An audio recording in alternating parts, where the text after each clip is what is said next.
Hey, welcome to Socialism for All. This is being recorded for the January 2021 edition of Socialism for All. This is an audiobook of Mao Zedong's Combat Liberalism from September 7th, 1937. Let's get into the audiobook. We stand for active ideological struggle because it is the weapon for ensuring unity within the party and the revolutionary organizations in the interest of our fight. Every communist and revolutionary should take up this weapon. But liberalism rejects ideological struggle and stands for unprincipled peace, thus giving rise to a decadent Philistine attitude and bringing about political degeneration in certain units and individuals in the party and the revolutionary organizations. Liberalism manifests itself in various ways. To let things slide for the sake of peace and friendship when a person has clearly gone wrong, and refrain from principled argument because he is an old acquaintance, a fellow townsman, a schoolmate, a close friend, a loved one, an old colleague, or old subordinate, or to touch on the matter lightly instead of going into it thoroughly so as to keep on good terms. The result is that both the organization and the individual are harmed. This is one type of liberalism. To indulge in irresponsible criticism in private instead of actively putting forward one's suggestions to the organization. To say nothing to people to their faces, but to gossip behind their backs. Or to say nothing at a meeting, but to gossip afterwards. To show no regard at all for the principles of collective life, but to follow one's own inclination.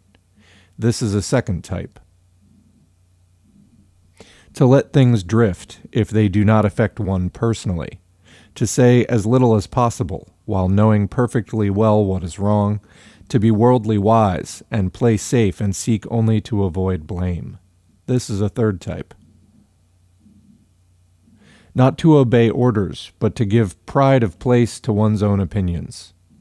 To demand special consideration from the organization, but to reject its discipline. This is a fourth type. To indulge in personal attacks, pick quarrels, vent personal spite, or seek revenge instead of entering into an argument and struggling against incorrect views for the sake of unity or progress or getting the work done properly. This is a fifth type. To hear incorrect views without rebutting them, and even to hear counter-revolutionary remarks without reporting them, but instead to take them calmly as if nothing had happened. This is a sixth type. To be among the masses and fail to conduct propaganda and agitation, or speak at meetings, or conduct investigations and inquiries among them, and instead to be indifferent to them and show no concern for their well-being, forgetting that one is a communist and behaving as if one were an ordinary non-communist. This is a seventh type. To see someone harming the interests of the masses and yet not feel indignant, or dissuade or stop him or reason with him, but allow him to continue. This is an eighth type. To work half-heartedly without a definite plan or direction. To work perfunctorily and muddle along, quote, so long as one remains a monk, one goes on toiling the bell, unquote. This is a ninth type. To regard oneself as having rendered great service to the revolution, to pride oneself on being a veteran, to disdain minor assignments while being quite unequal to major tasks, to be slipshod in work and slack in study.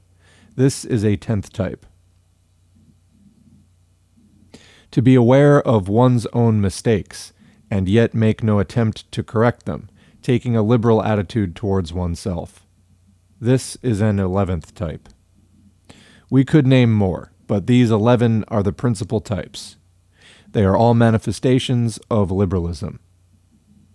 Liberalism is extremely harmful in a revolutionary collective. It is a corrosive which eats away unity, undermines cohesion, causes apathy, and creates dissension. It robs the revolutionary ranks of compact organization and strict discipline, prevents policies from being carried through, and alienates the party organizations from the masses which the party leads. It is an extremely bad tendency. Liberalism stems from petty bourgeois selfishness. It places personal interests first and the interests of the revolution second, and this gives rise to ideological, political, and organizational liberalism. People who are liberals look upon the principles of Marxism as abstract dogma. They approve of Marxism but are not prepared to practice it, or to practice it in full. They are not prepared to replace their liberalism by Marxism. These people have their Marxism, but they have their liberalism as well. They talk Marxism but practice liberalism. They apply Marxism to others but liberalism to themselves. They keep both kinds of goods in stock and find a use for each. This is how the minds of certain people work. Liberalism is a manifestation of opportunism and conflicts fundamentally with Marxism. It is negative and objectively has the effect of helping the enemy. That is why the enemy welcomes its preservation in our midst. Such being its nature, there should be no place for it in the ranks of the revolution. We must use Marxism, which is positive in spirit, to overcome liberalism, which is negative. A communist should have largeness of mind, and he should be staunch and active, looking upon the interests of the revolution as his very life, and subordinating his personal interests to those of the revolution. Always and everywhere he should adhere to principle and wage a tireless struggle against all incorrect ideas and actions, so as to consolidate the collective life of the party and strengthen the ties between the party and the masses. He should be more concerned about the party and the masses than about any private person, and more concerned about others than about himself.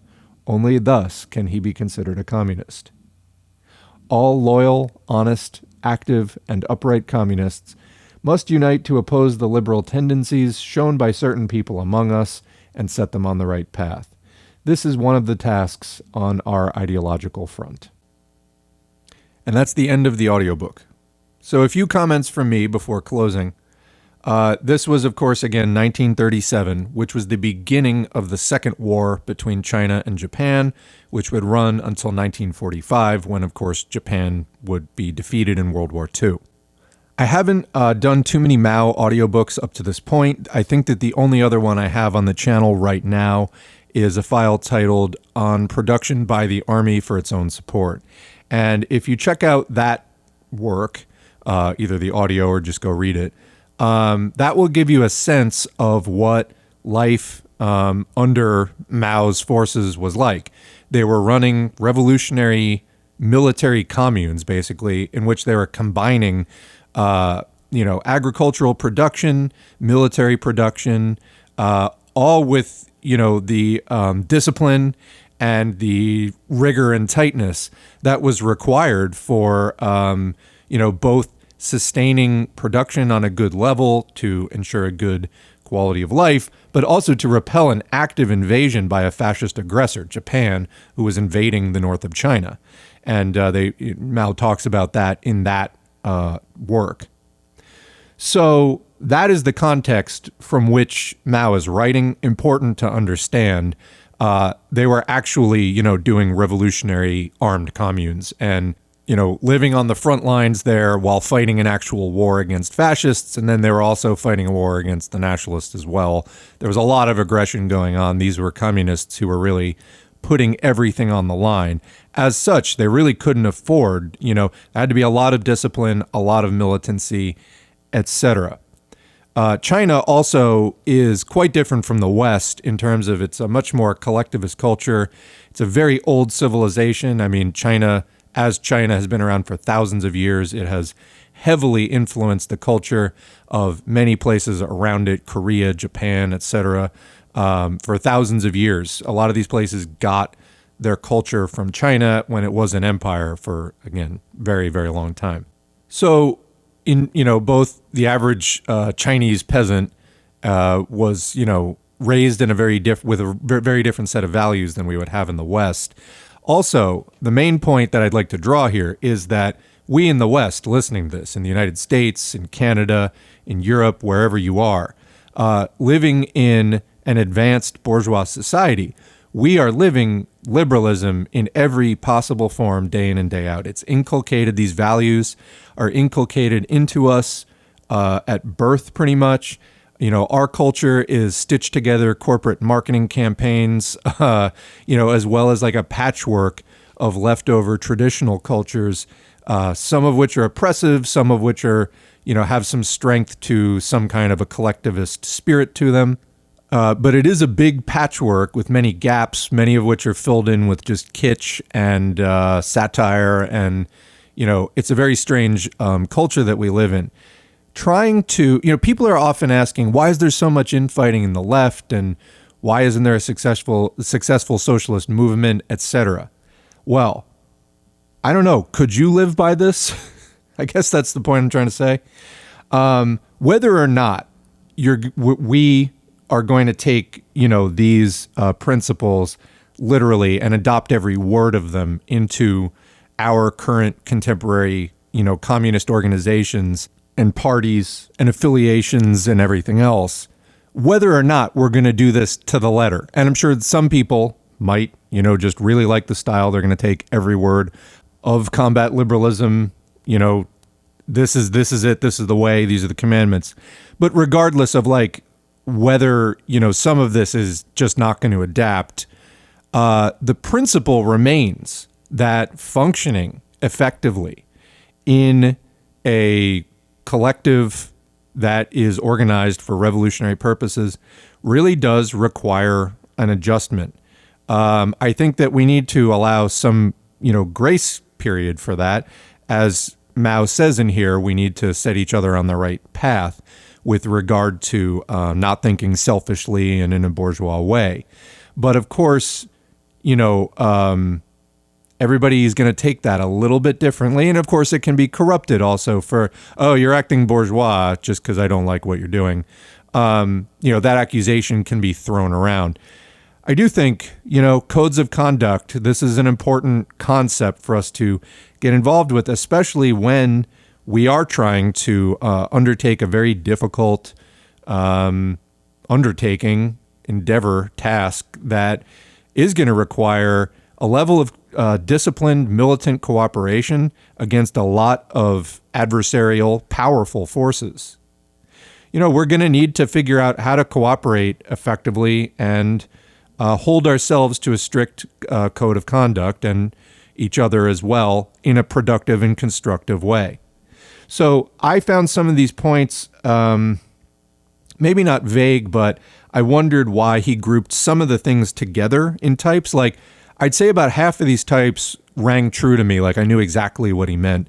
While other ones I was I hear the words and I know what they mean, but I just really it didn't ring a bell with me of oh yeah, I totally know what he's talking about.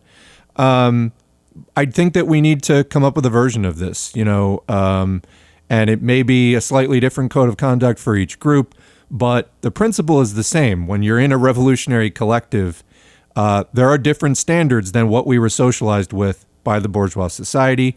All of us need to both look inward and outward in questioning that.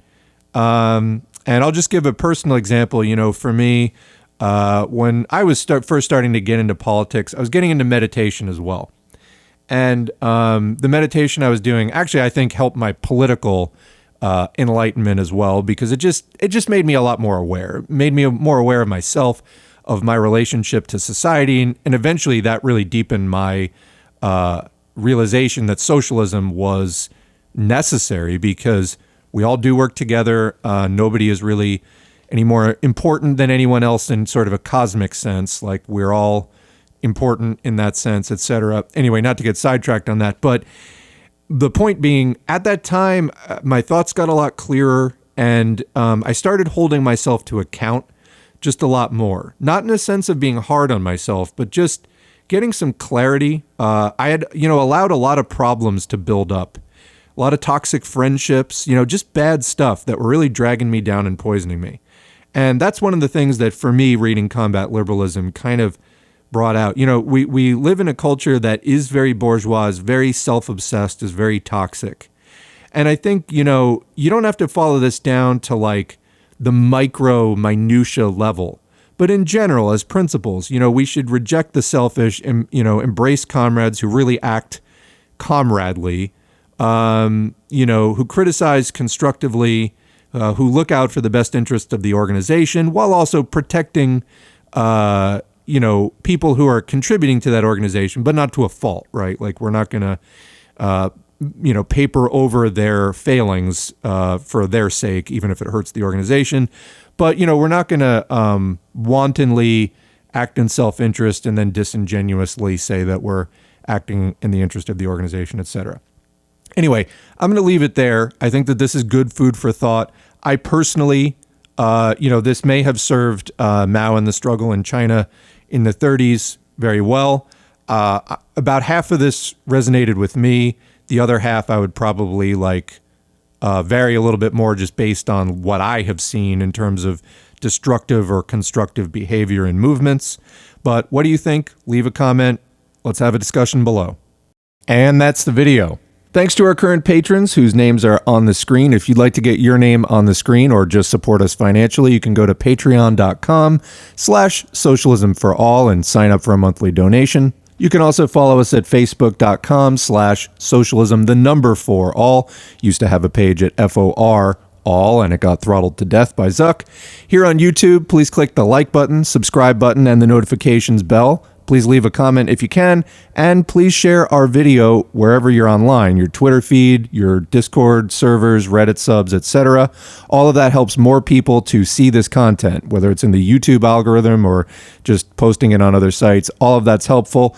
All of you out there supporting and promoting this content makes it all go that much more smoothly. We need to end capitalism, normalize talking about socialism today, and it's really kind of our only hope for a better tomorrow. Thanks for all you do, and we will catch you in the next video.